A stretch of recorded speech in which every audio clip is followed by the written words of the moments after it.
so much for being here today. Are you ready to kick into this? Pleasure. Yes, I'm ready. You're ready. Well, of course you're ready, because we're talking about limitless energy today, and you're going to be bringing all the energy, because as I've just said, I don't know how much I have left in the tank. So much pressure to bring all the energy. All the energy. I feel like you've said that you haven't got energy in the tank, but you're pretty energetic. So yeah, we'll see how we see how we go.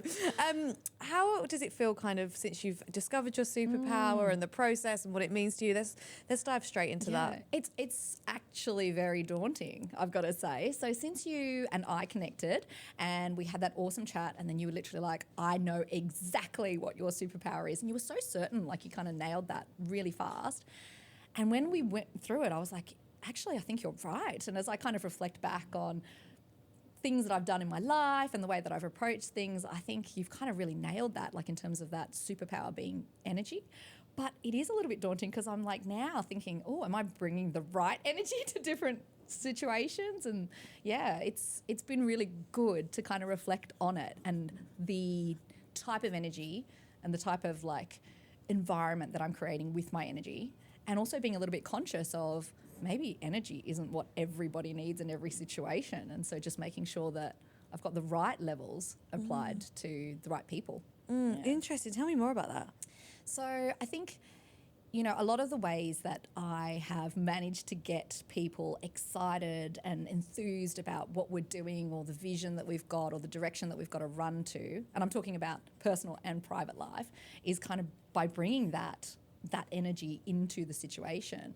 But there are times and there are people who just need a little bit of calm sometimes, and like the kind of energy that you need to provide to them is more of a quiet, I'm here, like steady energy for them. And so thinking about those situations where, you know, in my past, maybe people have been a bit like, oh, she's a lot. I'm like, oh, I can totally see that now. You know, some people respond really well to it and want to be part of that.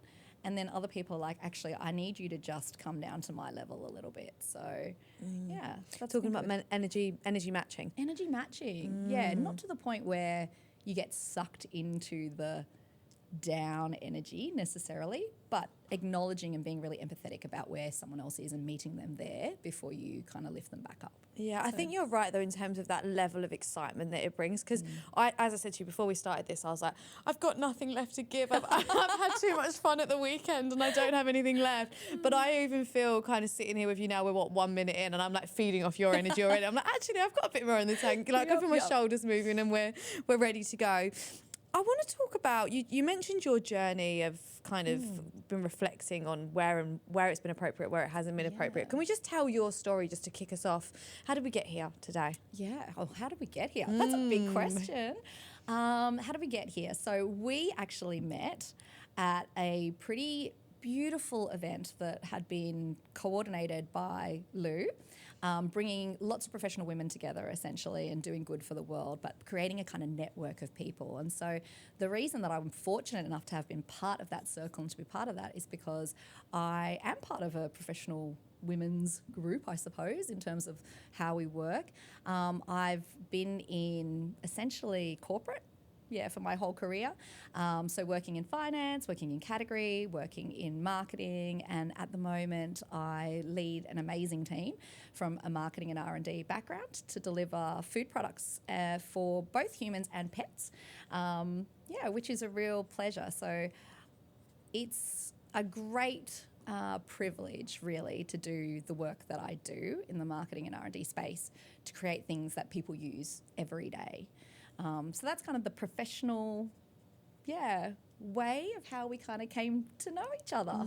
And you've just recently, it's a kind of a new gig for you, isn't it? I mean, time's passed since we originally caught up, but what was the drive behind changing roles? And let's talk a little bit about that. Yeah, actually, I actually wasn't really looking at the time. You know, I have a lot of love for Goodman Fielder, where I used to work. I worked there for a decade, and again in food and feeding people. But I got approached about the opportunity, and at first I wasn't that interested actually. But and not because the company wasn't amazing or that the opportunity wasn't amazing, but it was more just I was in my head thinking, oh, if I'm going to make a change, would I want to jump from a food company to another food company? Maybe I want to try something completely different if we're having the conversation about, you know, what I'm going to do in future.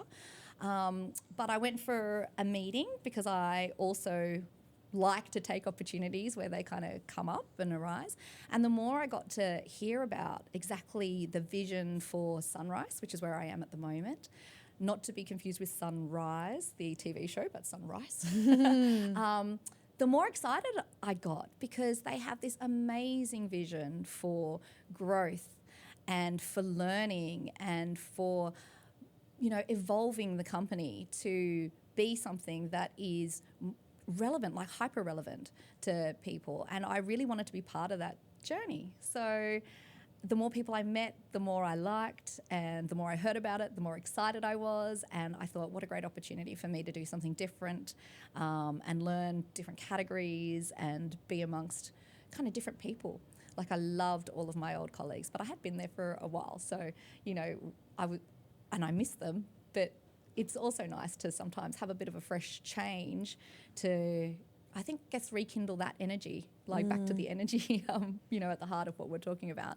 It is nice to be amongst different ideas, different backgrounds, learning about people again, and having them learn about me as well, rather than having had all of that history. So it's been great. I've absolutely loved it. I've been there for just over 3 months now. Yeah, wow. Still super new then. Still super fresh. Still finding your feet. Still in the honeymoon period. Yeah. So being somewhere for a decade is obviously, and then going to be, I'm going to say the new girl, which we shouldn't really call each other girls anymore, should we? But I feel like it's girls together here. How's that transition been for you? Like, because it is quite common. I see people quite fearful of taking on new roles. Like, how has that transition been for you? And I think it's really different when you come in at a leadership level, to be fair, because there isn't as much, I guess, there's always having to prove yourself, right, where you go to make sure that you are adding value at the same time as you are learning, as you onboard. So I guess that's the kind of the balance of just making sure that you can add the right amount of value as you take the time to learn the organisation, your team, and all of the key priorities. But I've definitely felt like coming in at a more senior level that actually there's respect and welcomeness that's afforded to you that maybe you have to work a little bit harder for when you're in your more junior years of your experience. And so having that kind of ability to come in and be with the team and the team kind of give you that, right, well, you're here and you've been chosen because they obviously think that there's something here for us, is a really nice launch pad. So actually the energy's been really good. Like it was really fresh. It was really welcoming. I felt like I just kind of slipped right in, which it probably says a lot about the culture of the place and choosing the right culture to go into and move to and the right business fit. So it's been actually super refreshing. Like that kind of new girl vibe actually probably didn't last long enough. Like it actually went straight into, I feel like I'm really part of the furniture and I'm really part of the team here and working on the business and the right things. So yeah, I love that. And you mentioned because it's interesting what you're saying around as coming in more senior, you've kind of, there's almost like a respect that's given to you automatically, I guess, is what you're saying. But you also use the language, the need to prove yourself. How are you finding that process? It's actually such a lovely balance. And I think that was probably the good thing about moving into an industry which I was somewhat familiar with. New categories, absolutely. Lots of learning, steep learning curve on a lot of parts of the business and different operating, ways. But knowing kind of consumers, knowing attitudes to food and knowing marketing brand building principles, which are just kind of like fundamental foundational work, I could actually add a bit of value right from the get-go because the same principles kind of apply. And I think I joined at a really interesting time where they had restructured and brought 3 really big separate business divisions together into the one.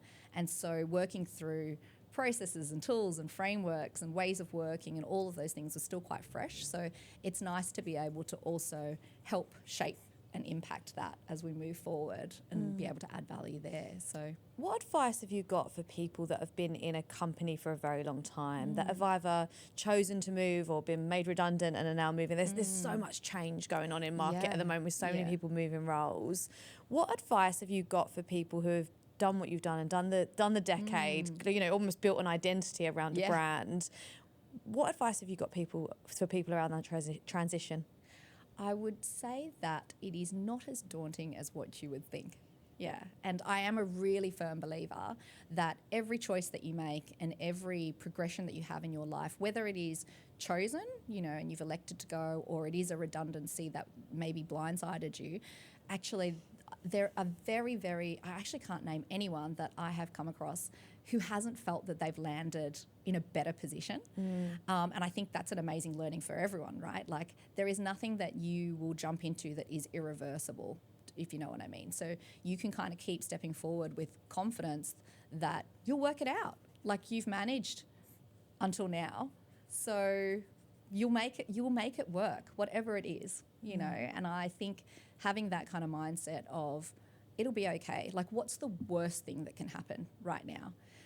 That can kind of just move you forward and give you a little bit of that, you know, I guess bravery to just take on what's coming up in front of you and what's, with a bit of excitement, I suppose, and energy, because it is one big journey. And that's like so cliche, like to talk about life as that.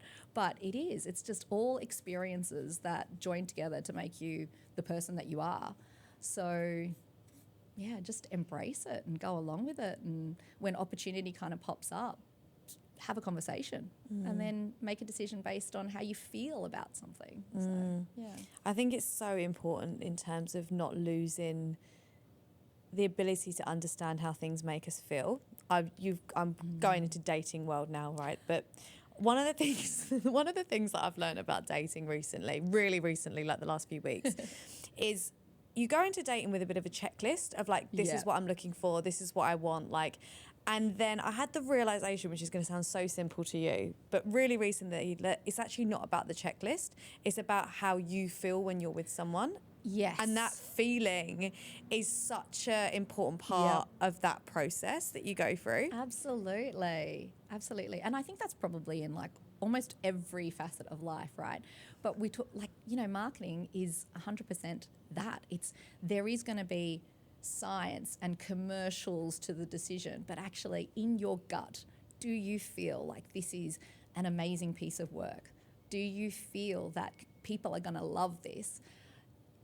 That magic kind of happens in your gut, you know, and you just have to have, sometimes you can have all of the data telling you one thing, and I'm not saying that you should ignore the data, I'm definitely not saying that, but if your gut doesn't sit right, like, that is something that you shouldn't ignore either.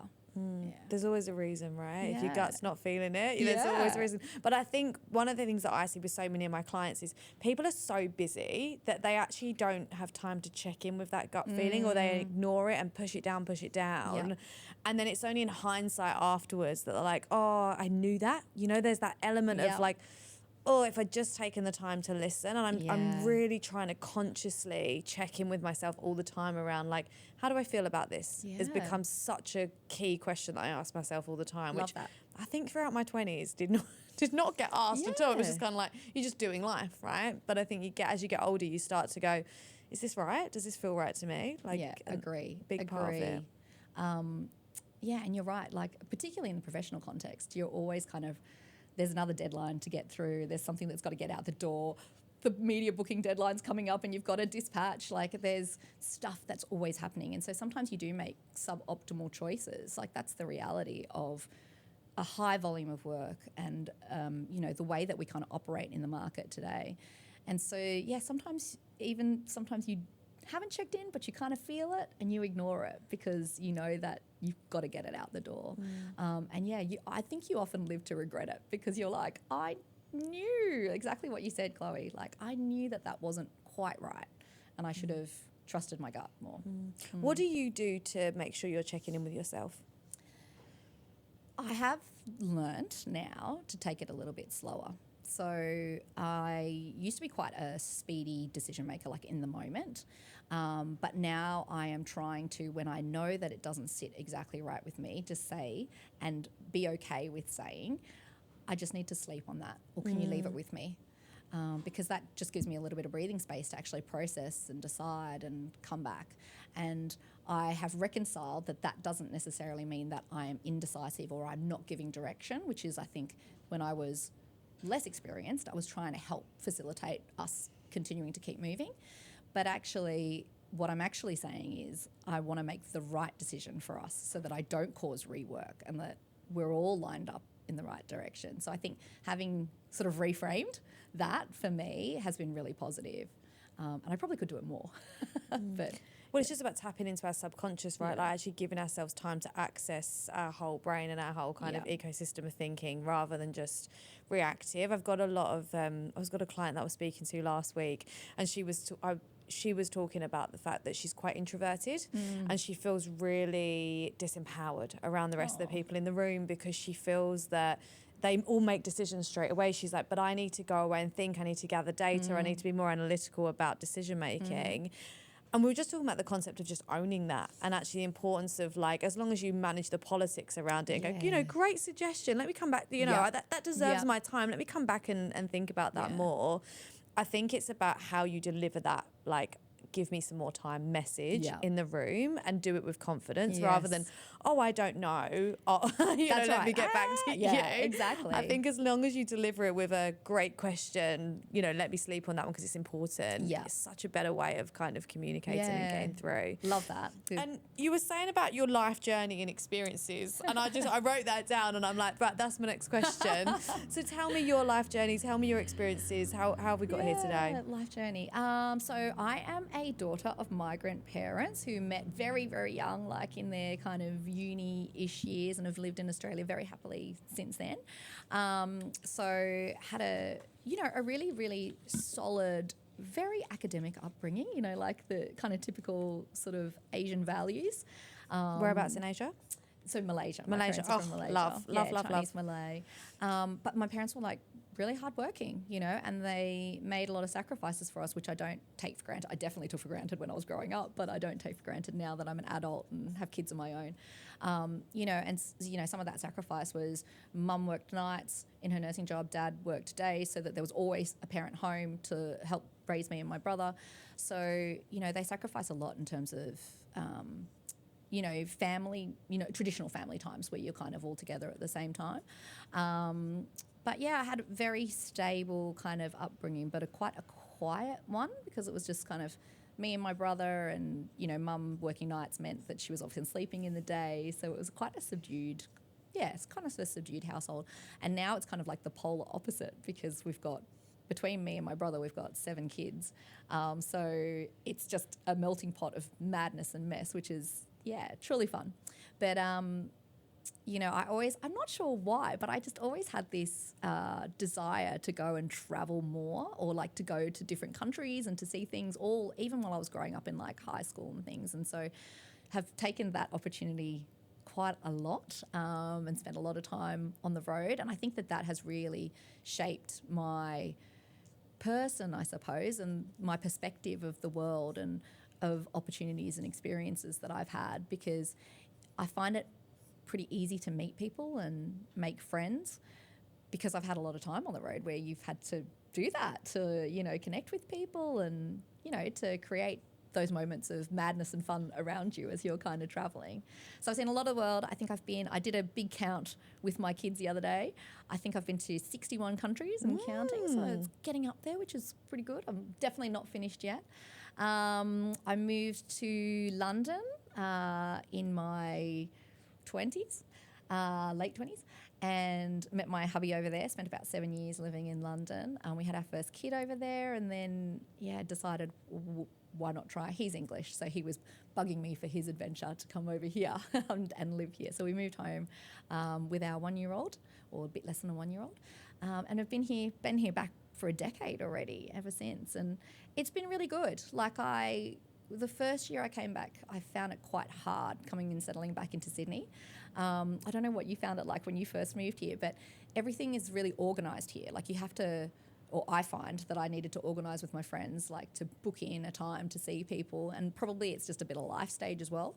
Whereas in London, it was very laissez-faire. Like you'd just always have someone around to do things with at all times, and there was always something to do.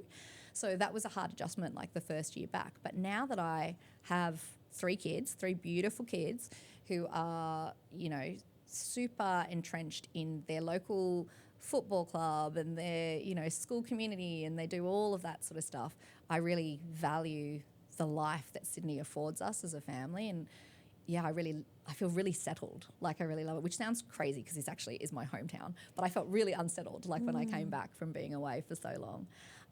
So it's been an amazingly calm, I guess, journey for the most part. Not without its ups and downs. I mean, a couple of years ago, I had a diagnosis of breast cancer. So that was like a shock for everyone, really, involved, because it was just so unexpected, you know, and it was just so lucky that I found that. But again, it's just been another kind of chapter in things that have, you know, surprised me, and I kind of use surprise and delight in like a bit of a weird way, because at the time, some of these things that happen to you, you're like, holy crap, why me? But just like with everything, it actually was a bit of a silver lining, you know, like the things that we had to deal with and manage through as a family and get to the other side were actually okay because we were together, and actually helped us to, you know, think about things differently, and for me to reframe in terms of like the busyness of life and all of those things. So yeah, it's actually been a really wonderful life. And I'm hoping to have many, many, many more years of that. You seem to really know who you are, and I love the way you talk about life and it kind of external experiences shaping who you are as a person. It's like how do you show up in those moments become the making of you? Like I kind of grappling with this idea at the moment around like, is it about finding who we are or building who we are? And I just love the way that you're kind of like hybriding between the two in your philosophy and the way that you think about life.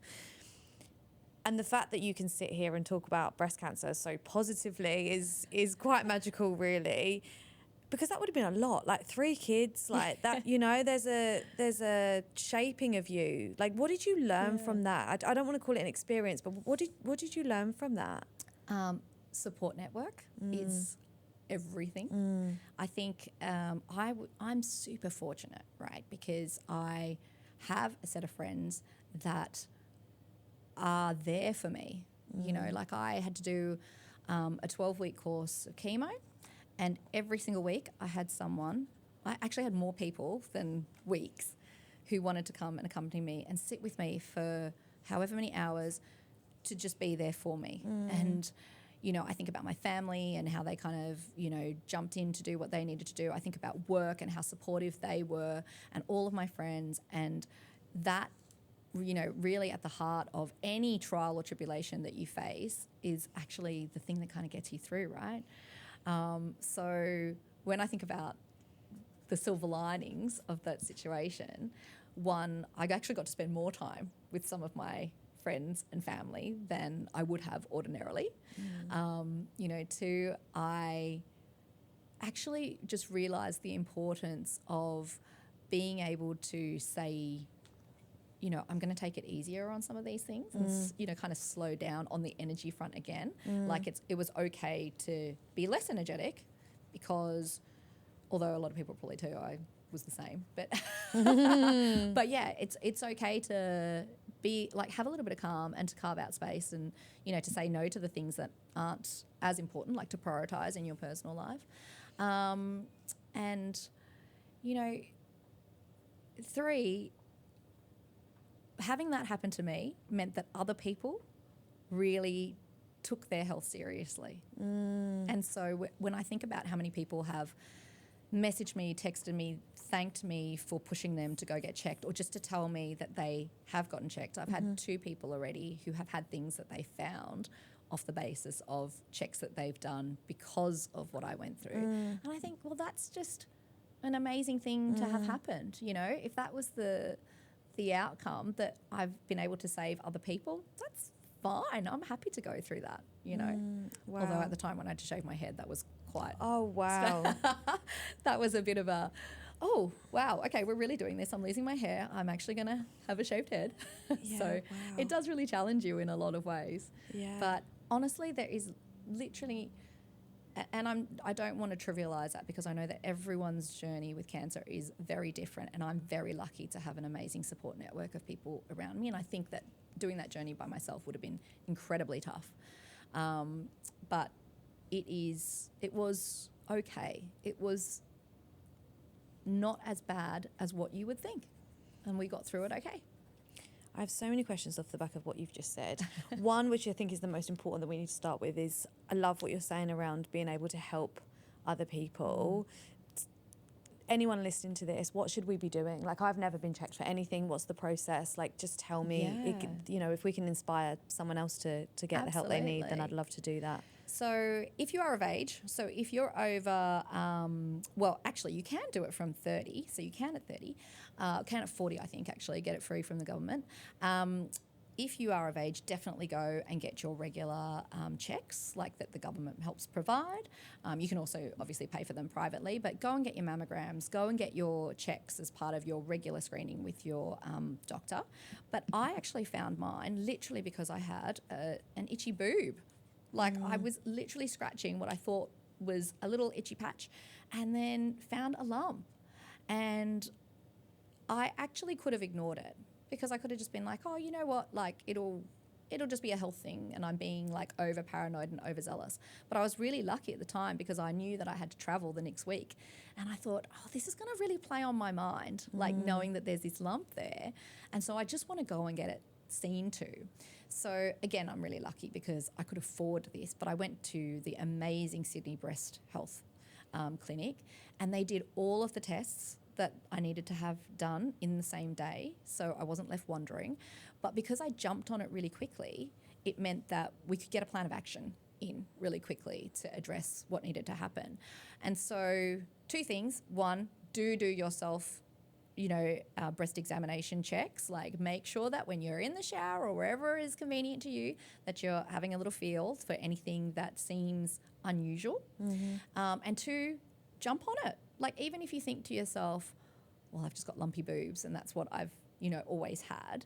If there is anything at all, it's that gut feeling that we spoke about before. If there's something that just niggles, that doesn't sit quite right, don't downplay it and say, oh, people are going to just think I'm a hypochondriac, or people think I'm like, you know, being overly cautious. Like, just go and get it checked out. There is zero downside of going and getting checked out, you know, so act on it, check yourself regularly, and then if you're eligible for your regular government checks, go and make use of them. Absolutely make use of them.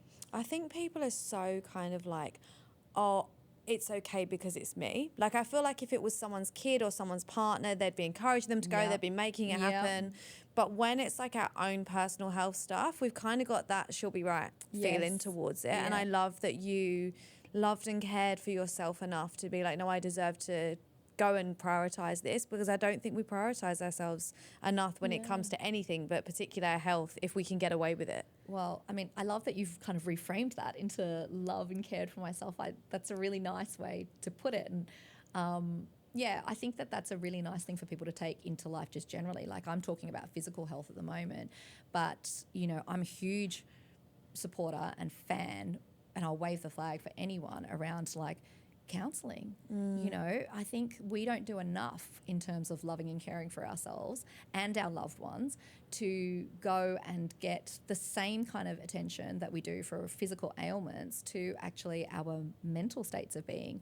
And I think wherever I've spoken to people or personally used counselling as a service, it's been incredible, like life-changing stuff. So yeah, absolutely would be a huge supporter for everyone to say, take that time to love and care for yourself, even in your crazy busy worlds, which everyone has, because you'll regret it later if you don't. So yeah, love that. That's a really good reframe. Yeah, it catches up on us.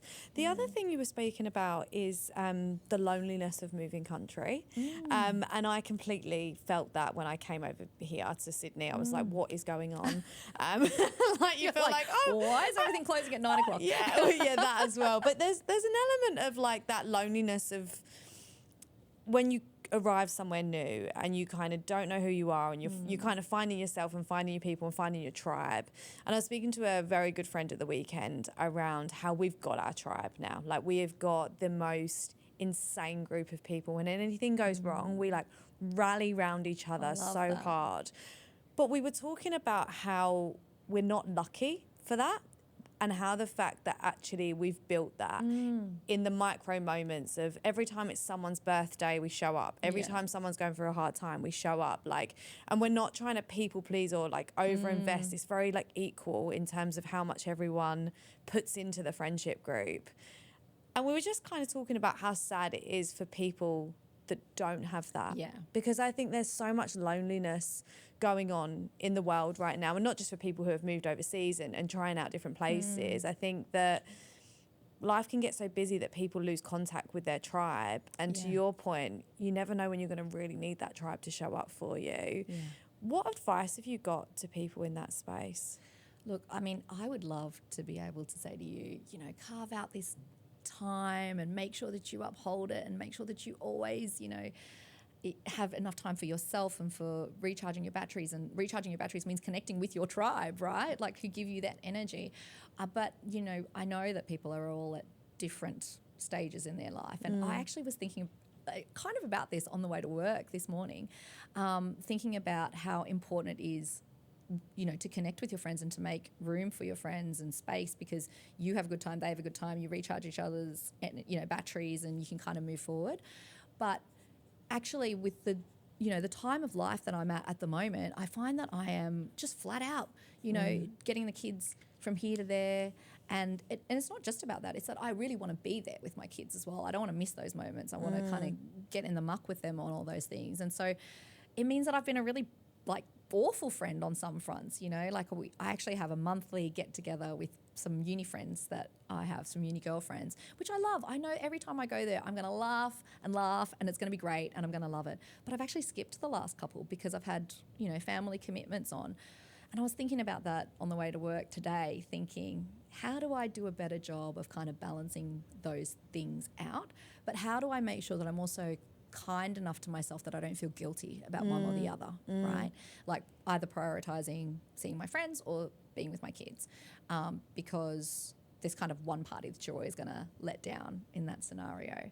And I think my advice would be to anyone who is, you know, doing that juggle or thinking about how they stay connected to their friends, that you should do what brings you happiness.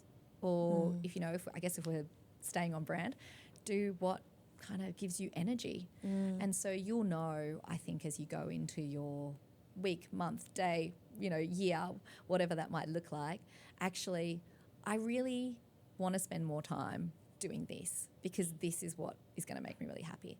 I really want to spend more time with this person because this person actually really pumps me up and makes me feel awesome.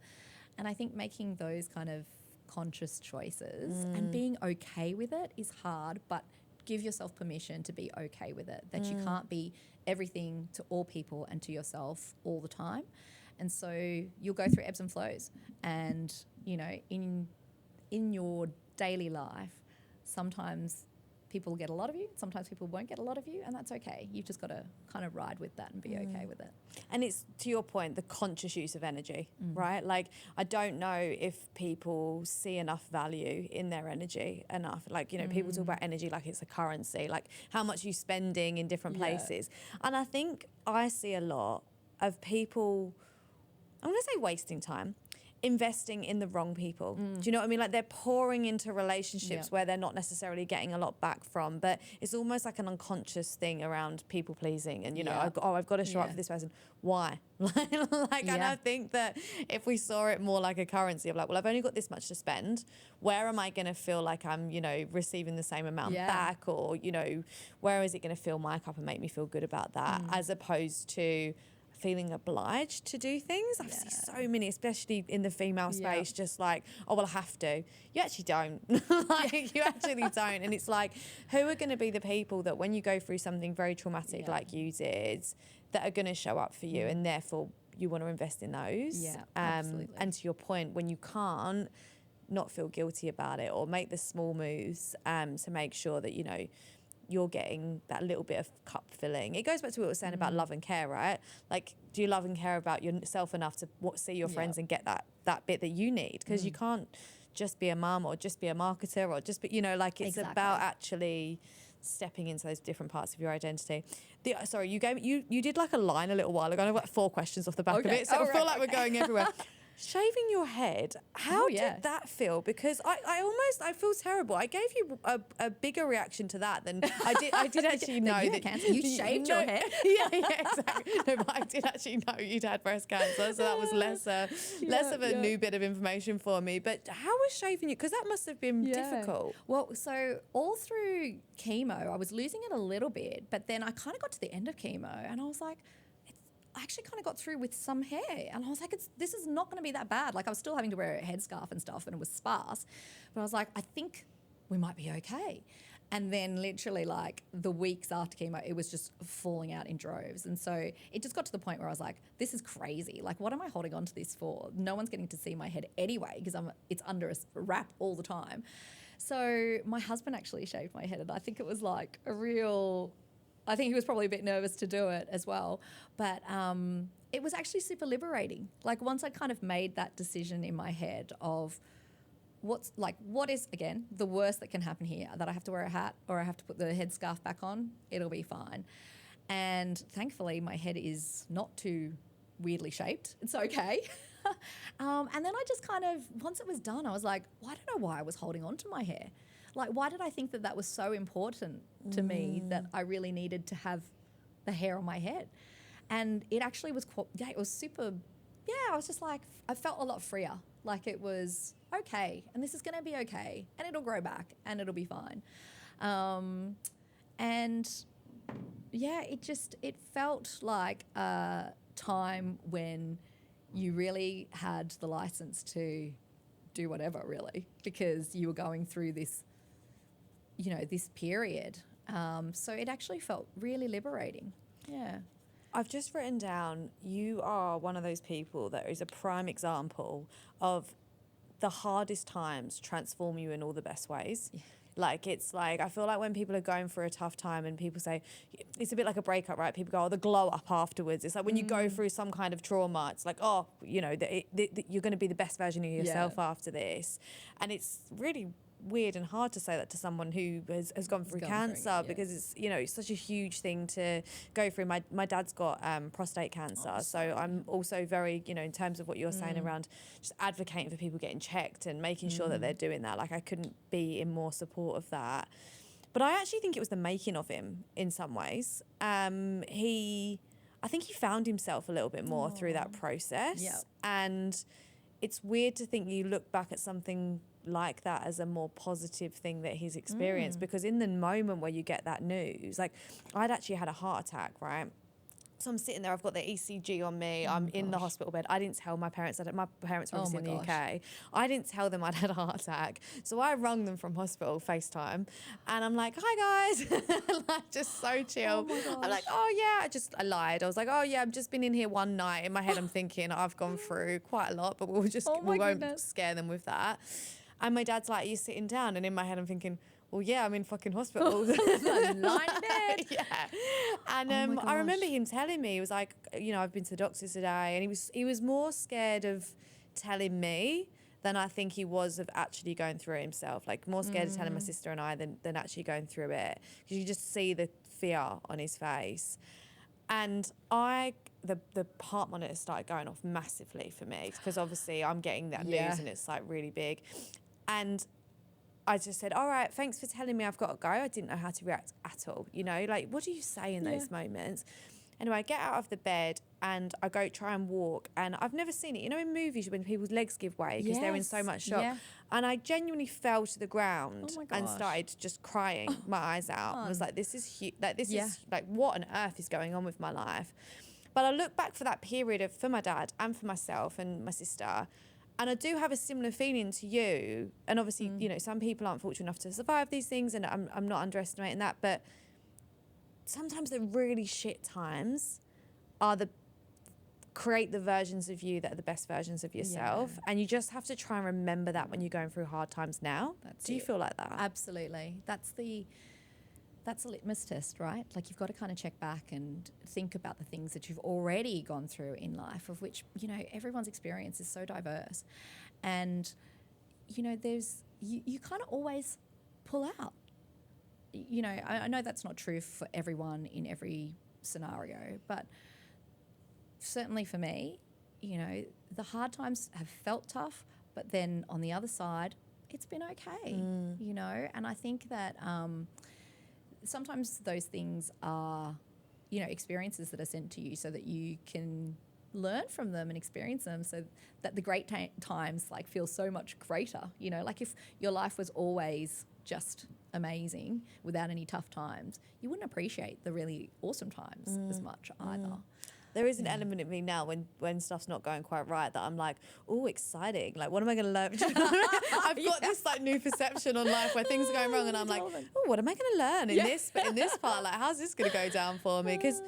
But you never would think like that. I feel like until you've gone to those real rock bottom moments, then anything from that point on, you kind of go, do you know what, this is going to be okay because I've gone through something before. And you know, so for anyone going through their first really hard time, just know that you will come out of it a better place than you go into it. And it's just around having the right people around you and asking for help, right? Like, if you don't have people that, you were very fortunate that you had a queue of people in line wanting to help you.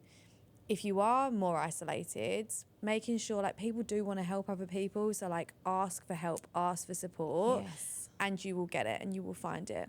Agreed. That is a really important point, actually, that we don't think about enough. People are so worried about asking people for help. Like, just generally, just day to day, because we don't want to bother other people, you know, or we think that our stuff is not as important as the stuff that they've got going on. You know, I have so many people who will talk to me about something and they just want to get something off their chest. And then they would sort of backtrack to say, oh, but this is nothing compared to what you've gone through. And I'm like, it is. It's like completely legitimate, you know, and you can't compare what you're going through to what someone else is going through. Like, everything feels really important to you personally. And so it's really valid. And so that ability to kind of go, what is important to me is really important. And it's impacting me and my energy, and being okay with saying, I need help. I need to get through this with other people. Like, I don't know the answers to stuff.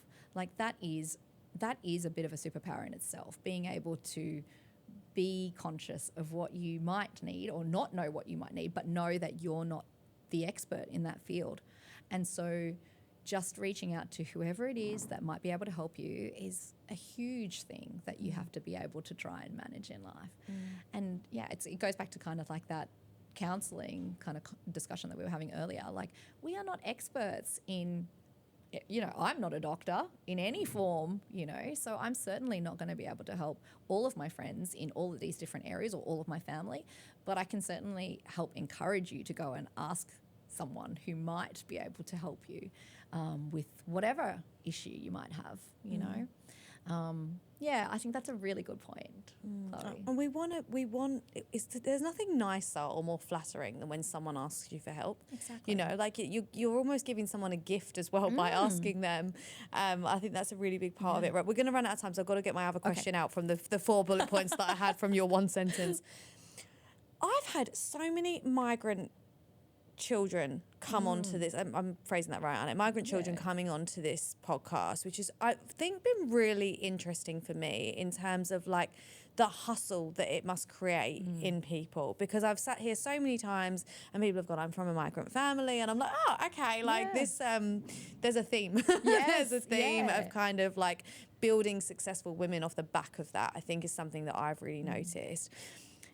Having said that, and I have put, like, this podcast has been such a white podcast in an embarrassing way, because I've really struggled to find diversity within our industry. And I've actually been like proactively reaching out to different people off the back of that. Have you got any insight into what that feels like? I don't really know what my question here is, but I just want you to talk about it. It is actually really interesting because I was on a panel, I think maybe at the start of the year, maybe, and I had this amazing young person come and kind of really, she said she was really nervous, but she'd like built up her courage because she really wanted to speak to me at the end of this panel. And she came up and she just said to me, I really wanted to connect with you because I don't see many women of colour at this leadership level in our industry. And it really actually took me back, because I was like, I don't identify as being a person of colour. I identify as being like Aussie because I was born here, and, you know, but I can completely understand where she's coming from. Like when you actually think about the sphere of people that you work with, and it's, you know, it's not just our industry, obviously, it's kind of like rife across most industries. So it's a tricky one, I think, because you're right. Like the people who are currently embedded in our industry have had really hard working ethic, you know, like, you know, upbringings. And so that probably lends itself to a certain type of person who kind of comes in and works like corporately and then ends up in marketing, or, you know, agencies and all sorts of things. So we are probably conforming a little bit to stereotype. I think the important thing, though, for us is that we acknowledge that, and, you know, we can then lean into that, which I think we have been doing. Like, I think as a whole, from, you know, as an industry, we've been doing a much better job in recent years of acknowledging that we can't represent, you know, for everyone, and that we need to make sure that we've got the right voices around the table to balance out that kind of difference of, well, even just perception, right? Because generationally, I think that, you know, people are thinking of in a very, very different way to the way that, you know, my peer set would think. And so making sure that we've got the right representation, and I mean that not from a skin colour or ethnicity point of view, but like a diversity of thought point of view, I think is really important. So that's a really interesting observation that you've had in terms of the people that you have brought onto the podcast, being more of a certain background type kind of upbringing. So I think there's probably work for us to do in terms of making sure that we are attracting the right kind of talent who is diverse enough to bring new ideas and fresh ways of thinking to disrupt the way that we think about doing marketing. You know? I'll be so interested. I need to do the stats on how many people have come from migrant families so far, though, because honestly, every time people are like, I'm from a migrant family, I'm like, of course you are. We obviously clearly identify that way. That's clearly a theme. It always makes me laugh when people say it now, because I'm like, there's obviously some kind of hustle that creates in people. I'm trying to give the audience more practical tips off the back of superpowers. So I'm going to put you on the spot with a little bit with this. But when it comes to energy, what advice and more practical kind of tools, thinking, philosophy do you have to share with the audience around that? Yeah, so, I mean, it's really cliche, but finding what powers you in the morning to set your day up right is really important, actually. Like, I do have a naturally high level of energy generally to get through the day, but I find that if I haven't, you know, gotten up, even though I have to haul my ass out of bed really early, which I don't love because I'm actually more of a night person, but because of, you know, the way that my days are structured, I have to do it in the morning. If I don't get out of bed and I don't go and do that 30 minutes of whatever exercise or movement that I'm going to do, then I do feel sluggish for the rest of the day. You know, mentally I feel sluggish. So making sure that I've got just that bit of time that's carved out for me is really important. And the other thing that I've noticed is that if I start my mornings more calmly, I definitely sail through the day in a lot more of an energetic way, versus if I start my day with a lot of exuberance and frenetic energy, trying to get everyone out the door, and it's kind of like a stress to get everyone here, there and everywhere, then I almost like have a little bit of a trough, like as I'm coming to work going, oh, whew, like just had to get that. So the more I can kind of start with a bit of a, and my hubby is actually really good for this, because I'm the sort of person who gets wound up about making sure that I'm somewhere on time. Whereas he's like, do you know what? Ultimately, 5 minutes is not going to make a difference to anyone. And so if our kid is not ready with his shoes on and we're going to be 5 minutes late to band practice, I'm just going to let it go, because otherwise it's just going to stress me out to try and get them out the door.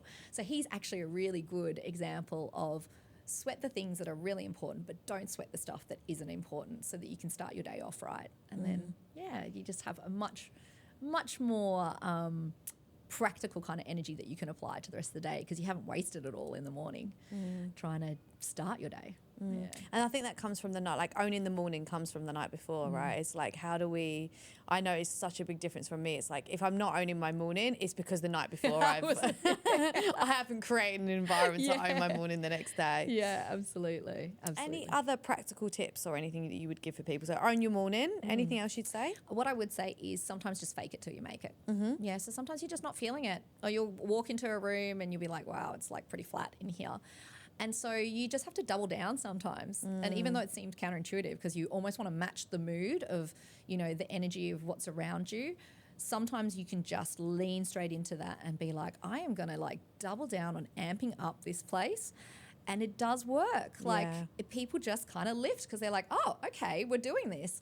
And that can kind of create like a virtuous circle of energy that you kind of get from people. So sometimes just, going over the top for some of those things to create that circle of energy is a really positive thing, even if you're not feeling it necessarily. Yeah, and I think that's so true. Like, genuinely, I was laying down on the ferry on the way here because I was like, I've got nothing left to give. Like, I've got nothing. And I genuinely have fed off of your positivity, your energy, even like your body movements and the smiling and everything that you're kind of doing is so infectious to be around. And I think if I was going to give any advice to anyone who's listening to this podcast and about to start their day, it's like, how can you bring the energy to other people? I think people are so burnt out. I think there's so much pressure on everyone at the moment. Yeah.